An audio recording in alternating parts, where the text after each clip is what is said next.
What's up, YouTube? It is your boy JB, and I am here with a review for The Real Housewives of Potomac, Season 5, Episode 11. And the episode is titled Taxing Times and Blurry Lines. So, you guys, without further ado, let's go ahead and just jump into this episode review, shall we?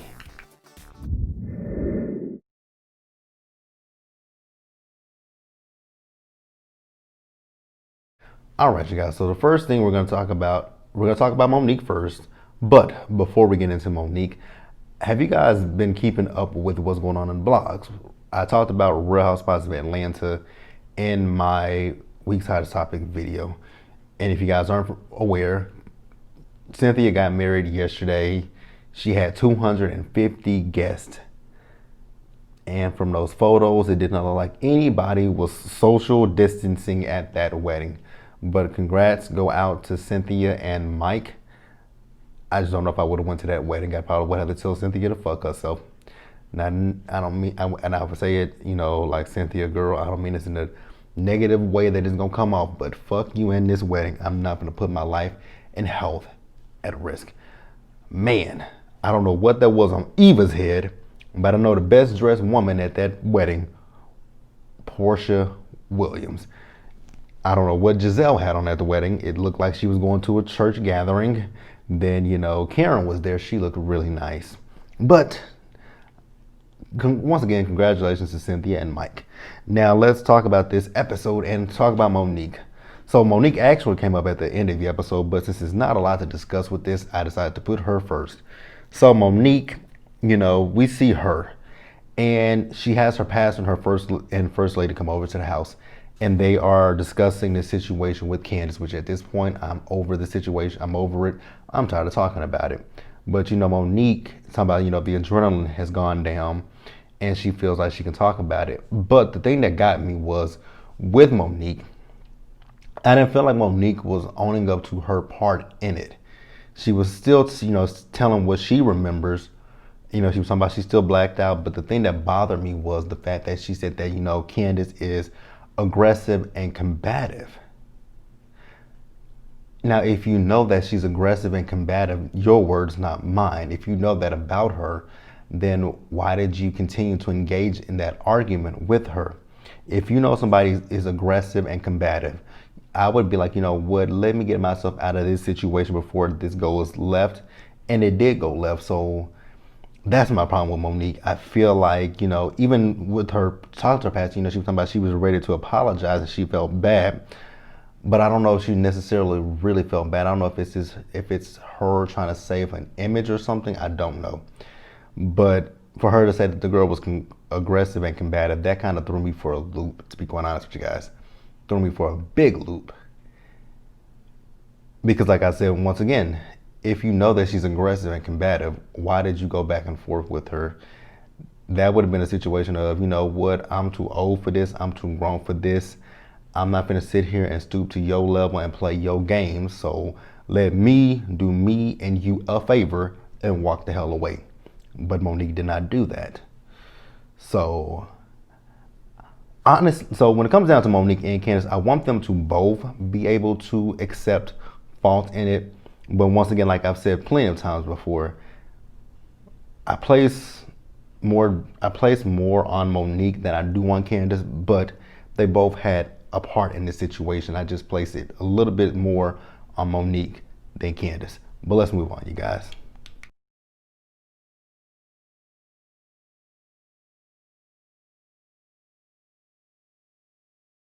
All right, guys, next let's discuss Wendy. So we see Wendy. So Wendy is meeting up with her sister, who is a surgeon. And, Wendy and the sister, they look exactly alike. And I couldn't get over the fact that both of their wigs were terrible. Wendy's wig, you could see that it was kind of lifting a little bit and you could see the lace in the middle. And her sister's wig, that was just synthetic looking and it had a hump in it right up here. I'm like, oh. Okay. Never mind. Not even gonna go there. So Wendy is talking to her sister about the fact that you guys know she wants to leave her professor job at Johns Hopkins, and she doesn't really know how to tell her mother, or she feels some type of way about having to tell her mom. And so her sister asked her, so what do you want to do? She says, well, I don't really know, but what I do know is that I want to do more with my political commentating than actually being a professor. I mean, it is what it is. We all get to a certain point in our lives where we might have done something to appease our parents, and then once you realize, like, damn, this ain't even what I wanted to do. I did this just for someone else. Or even like when you go to college, and people always say you got to do something that'll make you money. So we pick these professions. We pick these go for these degrees: business, nursing, law. What else? Political stuff. Political, business, nursing, doctor, lawyer, accountant. What else is there that you can? Psychologist. Things that people think makes you money, whereas you might have a different goal in mind of being an actor, being a singer, being whatever makes you happy. Like I will say with my mom, she was supportive of everything that I wanted to do in my life, but she did tell me one thing when I went to college, because she knew that I loved music and she knew I loved I loved television, but she told me one thing. She said, I get that's what you want to do, but what you also want to do is have something. It's okay to go after your dreams, but also have something that you can fall back on if that, never makes it to fruition. So that's why. But I chose business, but I'd always had a business mind, and I knew that I wanted to do something in business. So, but I'm, even with my current, job, I'm at this point where I don't hate my job. That's the one thing I can say is I don't hate my job, but I don't love it. It's not something that makes me happy. I don't get a fulfillment out of it, and I'm getting to the point where now I'm trying to make sure that before I do quit this job, because I'm gonna quit it not soon, but I will be quitting this job, and I got to make sure that I have money saved up for when I do quit. And I have to make sure that I have a plan of action for making money when I do quit eventually. But suffice it to say, I do understand where Wendy is coming from, and I get it. I definitely do get it. So she'll make the right decision for her. But let's move on. And then Housewives, I'm pretty sure she's making a good coin from Housewives. But let's move on, you guys.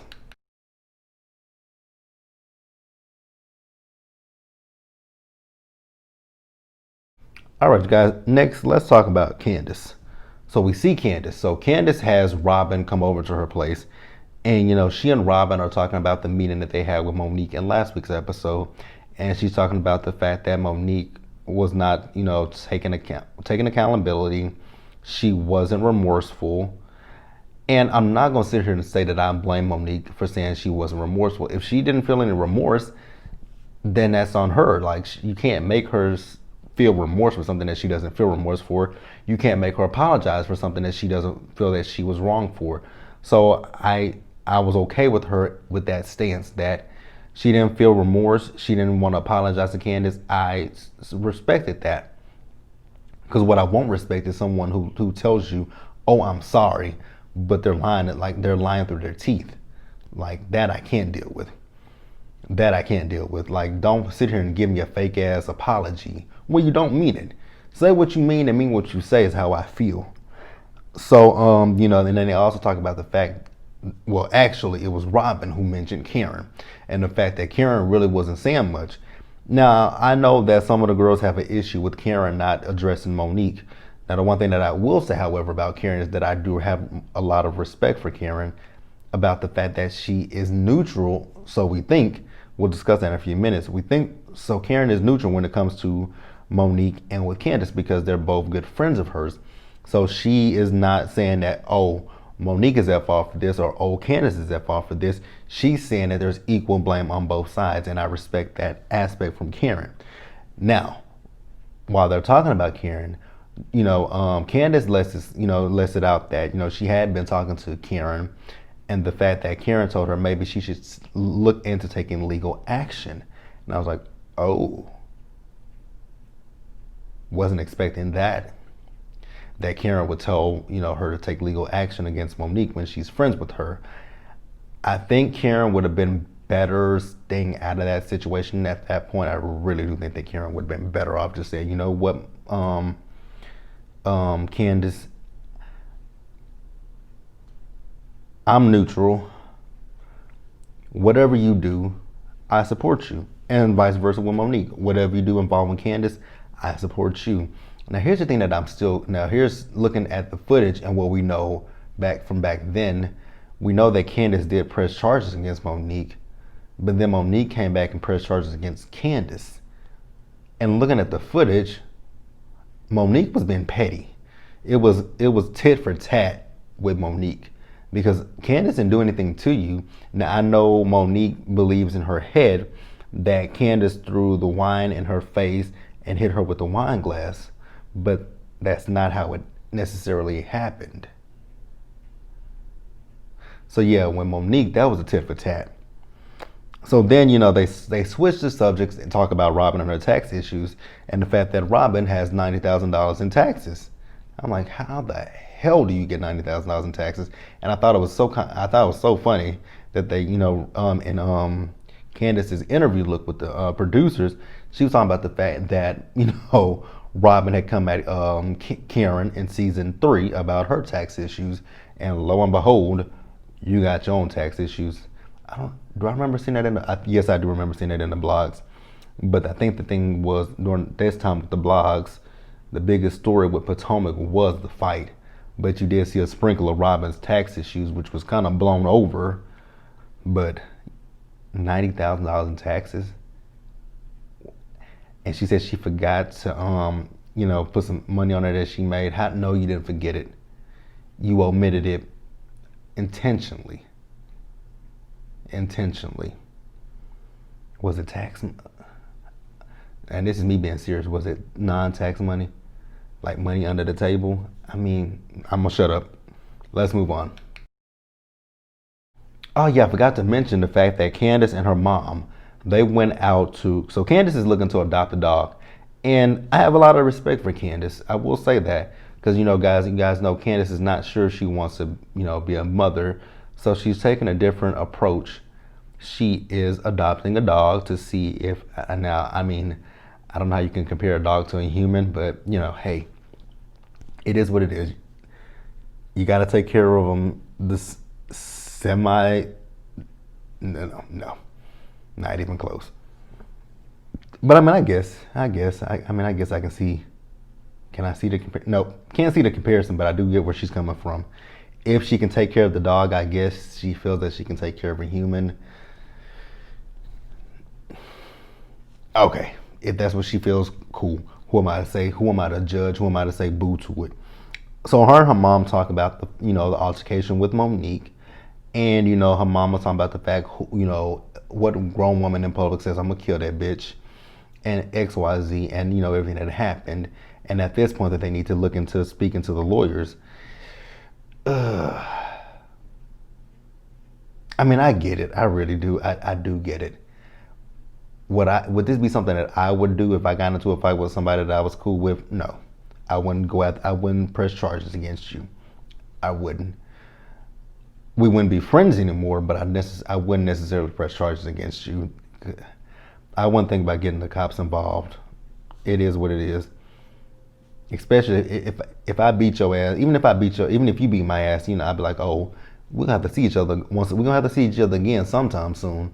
Cause if you caught me off guard, I'm like, we're gonna see each other at some point. So no, I wouldn't press charges against her. But Candice has got to do what she got to do. And I don't have anything bad to say about it, to be honest with you guys. So at this point, we are definitely going to move on.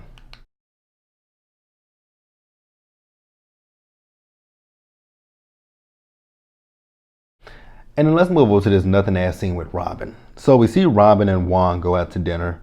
Well, technically they're going out to dinner as their alter egos. So he is Dylan and she shows up as Tatiana, and that wig was terrible as hell. They talk about doing this more often. It really wasn't much with them. I mean, it really wasn't much. I'm trying to figure out how I can stretch this out. I really can't stretch this out any. Honestly, with Robin and Juan, I just want them to go ahead and just get married, and cause we gotta wait till the finale for them to get engaged. God, we gotta wait till the finale for them to get engaged. Andy, please don't bring her back for season 6. Please don't. If you do, make her a friend of the show. Ooh, but that wedding won't get paid for though. Damn.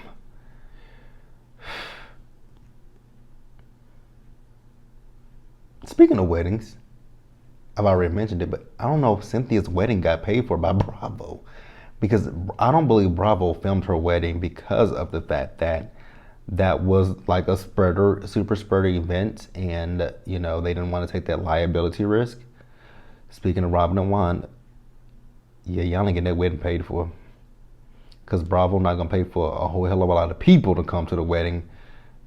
Oh, y'all might want to go to the courthouse and get married. Call it cheap and just have you and your badass kids at the courthouse and get married and call it a motherfucking day. Sounds like a plan, because we don't want to see it. Moving on.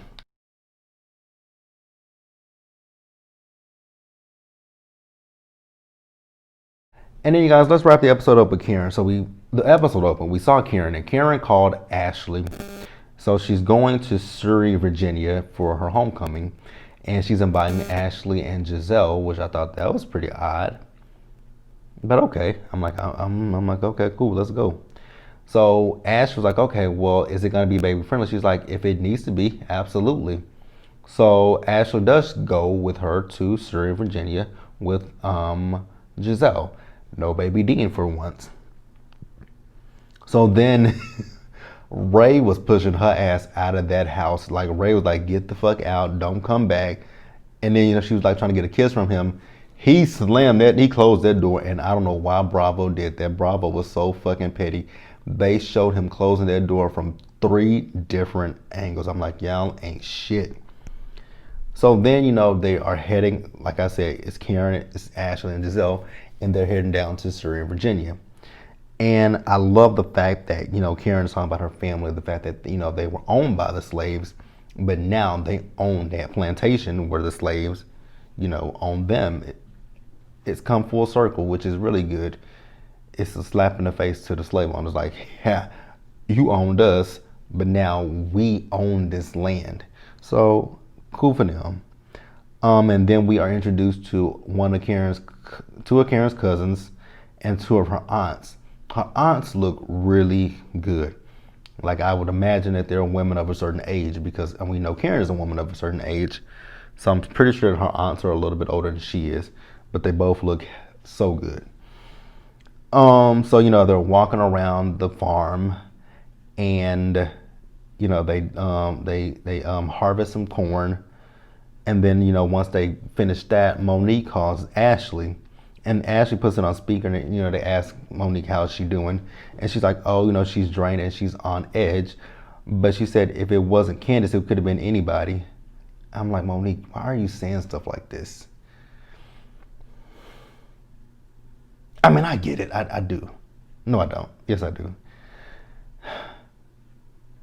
I mean, it's one thing to say it, but damn, it's one thing to think it, but to actually say it, and that Giselle is around and she would use that. Monique has really given Robin and Giselle a lot of ammunition against her. She really has, and they're gonna definitely use this to oust Monique from the Housewives. I'm gonna be honest with you guys, I don't see Monique coming back next season. I really don't. Because I don't know how many of the girls are gonna want to film with her. Like, I don't think the girls are gonna want to film with her next season. And I'll tell you which, I know for a fact, 3 girls that are not gonna want to film with her. Candice is not gonna want to film with her. Giselle is not gonna want to film with her. And Robin, if she returns, Robin would follow suit with Giselle. That's 3 people. Wendy is a little bit iffy. I don't know how Wendy would go if Wendy is invited back. But I don't see Monique returning for season 6. I just don't see it right now. because it's too much against her. Like, if Monique returned for season 6, for sure, the only people that she would have in her corner to film with would be Ashley and Karen. And that's only going to go so far because they have to do the group events. And I can see Gizelle, Robin, and Candice saying, oh, a group event, I'm not coming because Monique is going to be there. And then what are they going to have in the season? Nothing. So yeah, I really honestly don't see Monique coming back for season 6. I think this is going to be it for Monique. Unfortunately, because I really do like Monique, but I think this is going to be her last season. I think it's going to be her last season. And unfortunately, Monique did it to herself. I think, but you know, and then I got to say, I respect Monique because when she went to meet with the girls in last week's episode, she stayed true to herself. She didn't say she felt remorse. She didn't say that she wanted to apologize to Candice. I respect that. But with these group of girls, they didn't. They wanted her to say, I have remorse. I'm sorry for what I did. And like I said, that really just cranked up, you know, the battery that's in Gizelle and Robin's back. It just got cranked up a notch, and that helped them, unfortunately. And you know, Gizelle told Ashley, like what I'm just saying. Gizelle told Ashley the next time that Monique calls, don't tell her. She doesn't want to hear her voice.